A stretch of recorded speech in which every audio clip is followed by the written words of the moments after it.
Bismillahirrahmanirrahim. Sebelumnya Assalamualaikum warahmatullahi wabarakatuh. Perkenalkan, nama saya Muhammad Ihsan Fauzi, NIM 2119122. Di sini saya akan sedikit menjelaskan tentang metode pendidikan, yaitu metode kisah. Oke.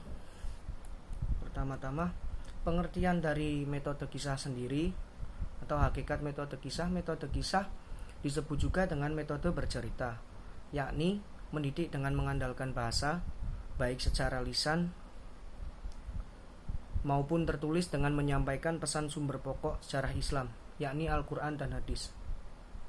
Metode bercerita yaitu dengan mengisahkan peristiwa sejarah manusia masa lampau yang menyangkut ketaatannya atau kemungkarannya dalam hidup terhadap perintah dan larangan Tuhan yang dibawakan oleh Nabi atau Rasul yang hadir di tengah mereka. B. Teori metode kisah.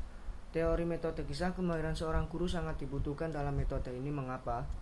Karena dengan mahirnya seorang guru dapat sukses dalam penyampaian metode kisah tersebut pada si murid agar dapat paham terhadap apa yang diceritakan si pengajar pada murid, seperti contohnya kisah seseorang.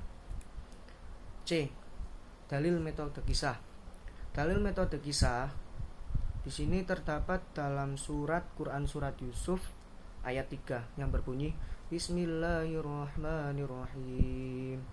Nahnu naqussu 'alaika ahsanal qasasi bima auhayna ilaika hadzal Qur'an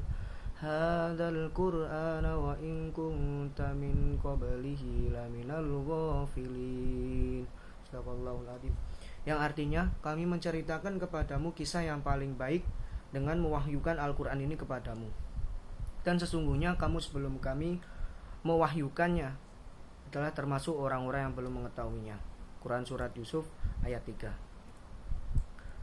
Implementasi metode kisah. Dalam penggunaan metode kisah pendidikan Islam, hal yang perlu dipahami adalah bagaimana seorang pendidik dapat memahami hakikat metode dan relevansinya dengan tujuan utama pendidikan Islam, yaitu terbentuknya pribadi beriman yang senantiasa siap sedia mengabdi kepada Allah Subhanahu wa taala.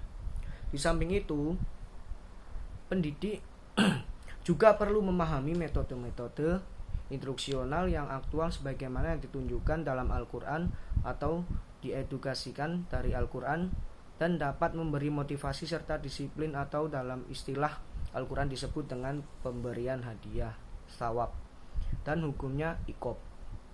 Begitu juga sebagai seorang pendidik juga harus mendorong peserta didiknya untuk menyelidiki dan meyakini bahwa Islam ialah merupakan kebenaran yang hakiki, serta memberi bimbingan kepada mereka tentang praktik amaliyah yang benar serta pengetahuan dan kecerdasan yang cukup.